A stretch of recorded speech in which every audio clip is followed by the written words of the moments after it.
Hai sobat, selamat datang di Hai Pods, Himahi Podcast episode pertama. Jadi kita akan membahas seputar ilmu hubungan internasional di episode pertama ini. Jadi banyak teman-teman yang selalu berasumsi kalau saya itu masuk di HI hanya karena sebuah dorongan dari teman tanpa melalui pertimbangan yang kuat dari pola pikir dengan tujuan-tujuan juga. Dan sekarang juga saya tidak sendiri untuk membahasnya itu, karena saya sudah bersama dengan Ketua Umum Himahi, yaitu Andi Muhammad Yakub. Gimana kabarnya nih Kak? Alhamdulillah baik sekali. Baik Kak.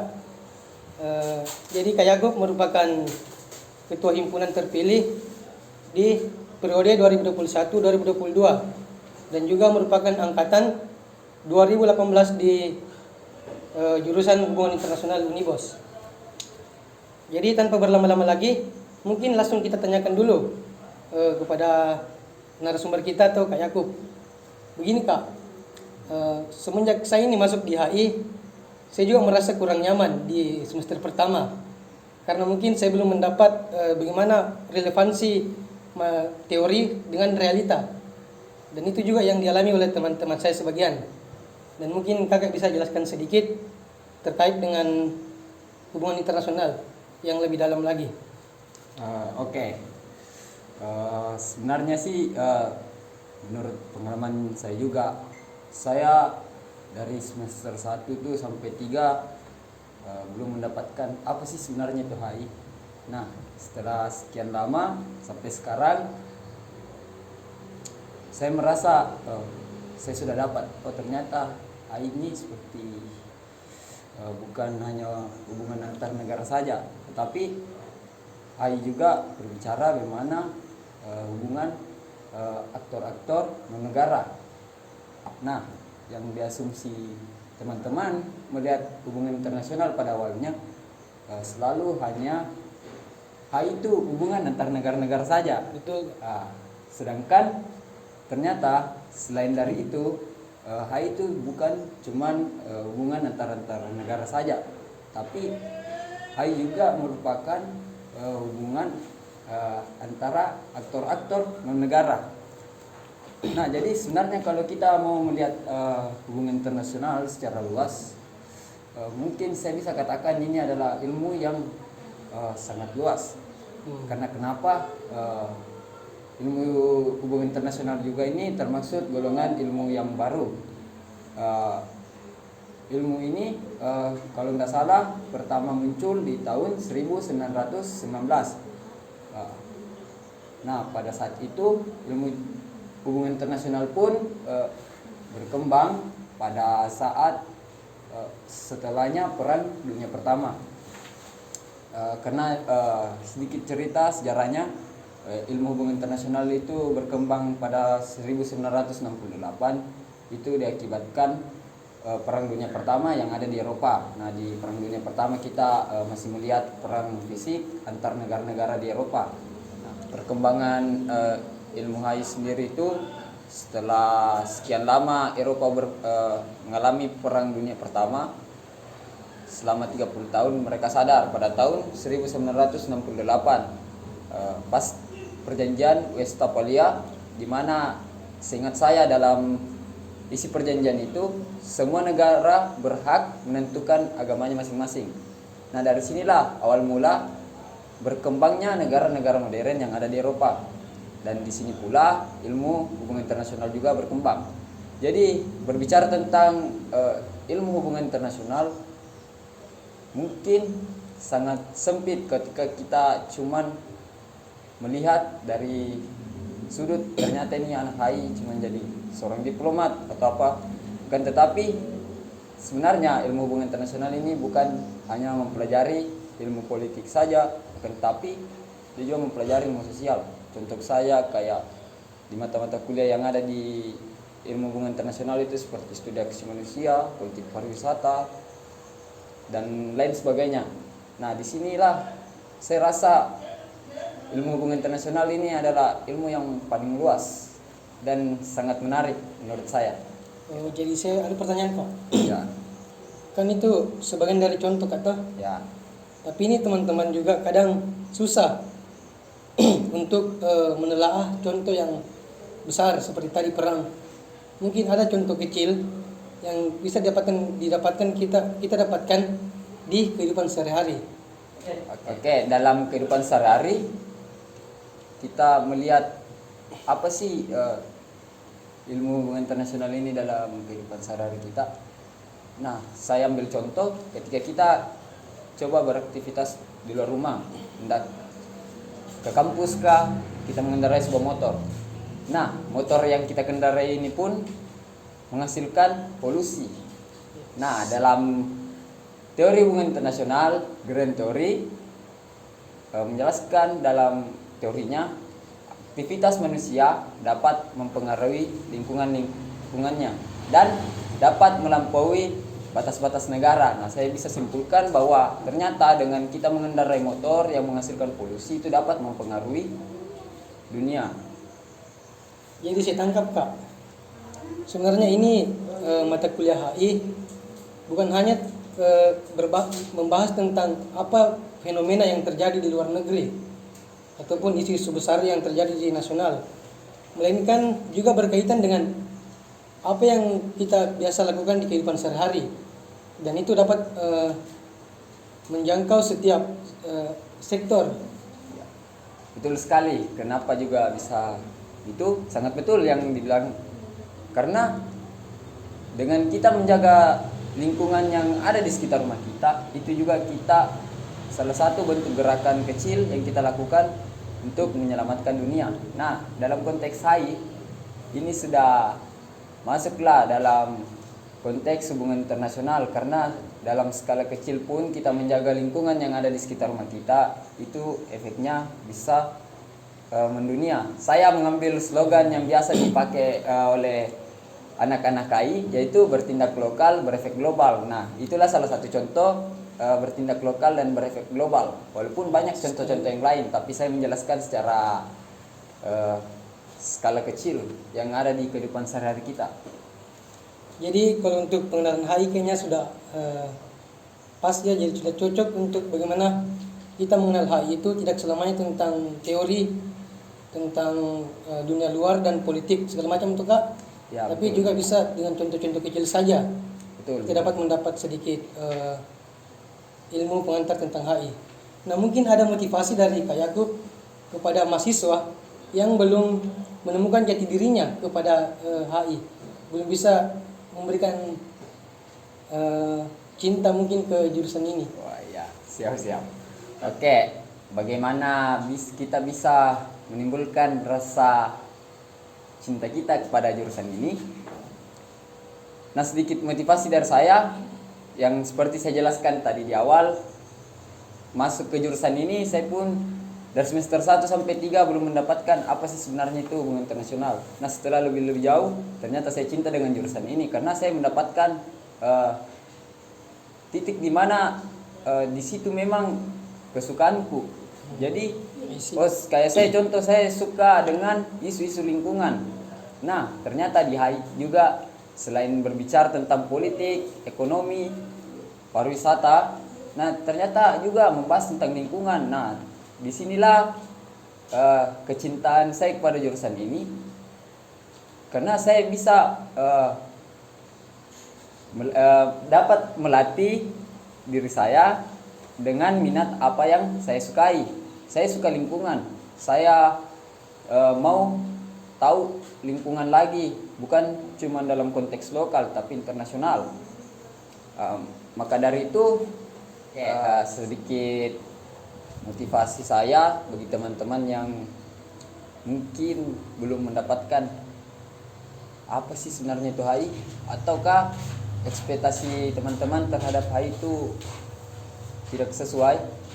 Semangat berproses dalam mencari lebih jauh apa itu ilmu HI, karena saya yakin dan percaya ke depan teman-teman akan dapat minat teman-teman sendiri. Contoh kayak kalian suka dengan isu gender, suka dengan isu-isu politik internasional, suka dengan aksi-aksi kemanusiaan yang ada di dunia internasional.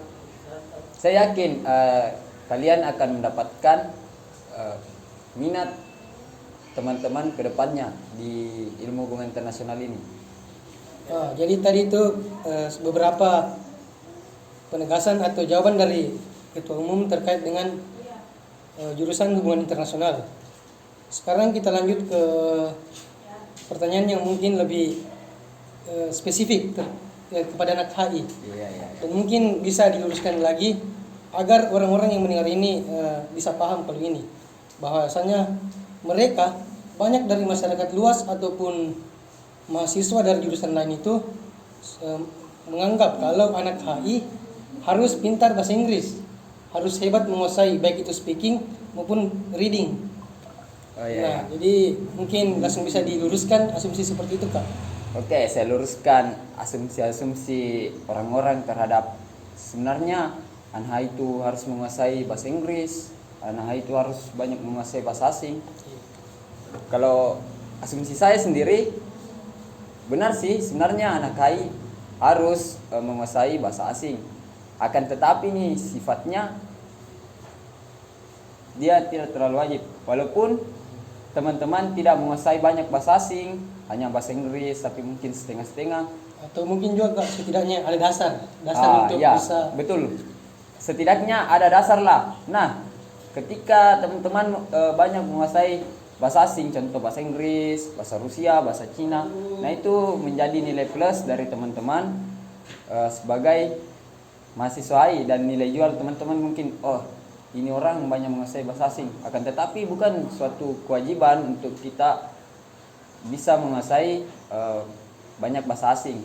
Sangat minimal lah kita bisa mengetahui dasar-dasar dari bahasa Inggris, karena kan juga bahasa Inggris adalah bahasa internasional. Jadi itu sih, karena kita selalu berpikir bahwa hubungan internasional ini akan ke luar negeri atau apa. Saya sih iya sih sebenarnya, tapi kita melihat lagi secara luas, lulusan HI itu bukan cuman pekerjaannya hanya di luar negeri, akan tetapi ketika kita ingin juga aktif dalam perpolitikan yang ada di negara kita sendiri, contoh di Indonesia, itu tidak menjadi masalah. Karena lagi-lagi ketika kita berbicara tentang hubungan internasional, secara nasional saja kita bagaimana kebijakan-kebijakan luar negeri itu dikeluarkan dengan mengacu dengan pada dasar kebijakan yang ada skala nasional. Nah, jadi masalah sih ketika kita sebagai anak HI ingin terjun ke perpolitikan nasional yang ada di negara kita, karena saya juga berpikir bahwa kebijakan luar negeri itu berpatokan kepada kebijakan nasional. Nah, ketika kita aktif di perpolitikan Indonesia, contoh kita mengeluarkan satu kebijakan-kebijakan nasional, nah dari kebijakan nasional itu yang dijadikan acuan dasar untuk membuat kebijakan luar negeri. Jadi menurut saya itu bahasa Inggris terhadap anak AI itu saya rasa perlu, akan tetapi ketika banyak menguasai itu adalah nilai lebih kepada diri masing-masing. Ya, jadi tadi kita sudah membahas sedikit tentang hubungan internasional. Mungkin kita akan lanjut lagi ke pertanyaan selanjutnya, yaitu bagaimana perspektif seorang mahasiswa biasa dengan perspektif mahasiswa himpunan dia melihat jurusan hubungan internasional. Karena secara realita pasti ada dualisme. Yang satu mungkin sudah terkonstruksi oleh organisasi, dan yang satu lingkarannya memang beda karena mahasiswa biasa yang tidak masuk himpunan. Mungkin lebih jelasnya kayak aku bisa terangkan. Tadi itu pertanyaannya mungkin kaitannya pertanyaan antara bagaimana perspektif mahasiswa biasa terhadap HI dan bagaimana perspektif mahasiswa yang organisatoris terhadap HI. Menurut saya itu tidak jauh berbeda. Karena kenapa? Mungkin hanya perbedaan ketika kita kayak cuman jadi mahasiswa biasa yang hanya di kelas saja. Saya rasa ada yang kurang sedikit, karena kalau kita hanya menempuh pelajaran di kelas saja, kelas punya batas waktu. Nah, jadi itulah yang saya bilang tadi, apa yang kurang ketika cuman di kelas saja seperti mahasiswa biasa. Tapi saya juga tidak bisa justice mahasiswa biasa dia cuma ada di kelas. Siapa tahu di luar dia juga aktif di komunitas-komunitas kah, di organisasi-organisasi luar yang ada di kampus. Jadi perbedaannya ini tidak signifikan sekali perbedaannya. Jadi saya tangkap Pak, mungkin di pergaulannya. Cocok. Karena bagaimana sebenarnya perspektif AI dalam mahasiswa yang berorganisasi itu, biasanya apa yang didapat di kelas itu yang diaktualisasikan di organisasinya. Tapi begitupun sebaliknya, bisa jadi apa yang dia dapatkan di organisasinya itu yang dijadikan bahan diskusi di dalam kelas. Jadi itulah sebenarnya ada plus minus antara mahasiswa biasa dan mahasiswa organisatoris. Mungkin yang menjadi pembeda antara mahasiswa biasa dan organisatoris, saya melihat dari bagaimana dia berorganisasi. Contoh kayak setiap organisasi kan punya aturan main sendiri, punya sistem sendiri. Jadi itulah saya rasa perbedaannya. Jadi tidak beda jauh, karena kita tidak bisa justifikasi orang bahwa mahasiswa yang tidak berorganisasi dan yang berorganisasi itu pemikirannya beda. Saya rasa itu hampir sama walaupun ada perbedaan sedikit. Oke teman-teman, jadi itu tadi beberapa pertanyaan yang penting terkait dengan jurusan hubungan internasional. Pertanyaan-pertanyaan tadi juga bukan dari saya sendiri, tapi saya juga tampung dari masukan-masukan teman-teman saya yang tadinya ada yang tidak berorganisasi maupun ada yang berorganisasi. Terus kemudian masalah tugas atau mengenal HI, sebenarnya jurusan hubungan internasional itu tidak ribet. Bahkan kita dituntut untuk berani berkreativitas, mencari jalan pintas untuk dapat menemukan titik terang dari HI itu sendiri.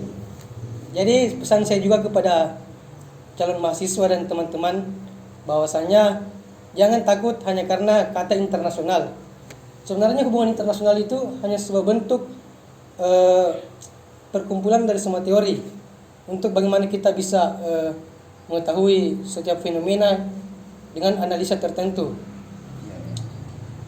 Mungkin tadi itu merupakan kesimpulan dari saya, dan mungkin ada kata kesimpulan juga dari sang narasumber atau ketua umum Himahi.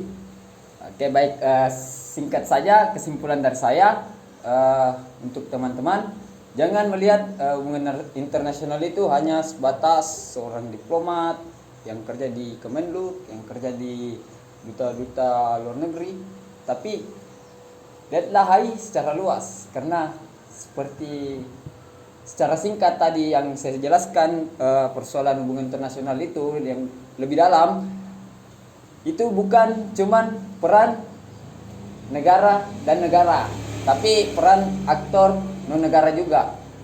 Jadi mungkin secara singkat, jangan cuman berpikir bahwa HI itu adalah seorang diplomat, akan tapi HI itu sangat luas. Mungkin itu saja kesimpulan dari saya. Yang menarik sih kesimpulan dari ketua umum. Dan oke teman-teman, kita mungkin bisa berpisah dulu. Kita akan ketemu lagi di episode selanjutnya di Himahi Podcast. Oke teman-teman, mungkin sampai di sini saja dulu pertemuan kita hari ini. Dan bukan berarti ini merupakan perpisahan kita. Akan ada episode-episode yang mungkin akan lebih menarik lagi ke depannya. Pantau terus dan jangan lupa ikuti terus akun Himahi ini, bos. Sampai jumpa kawan-kawan.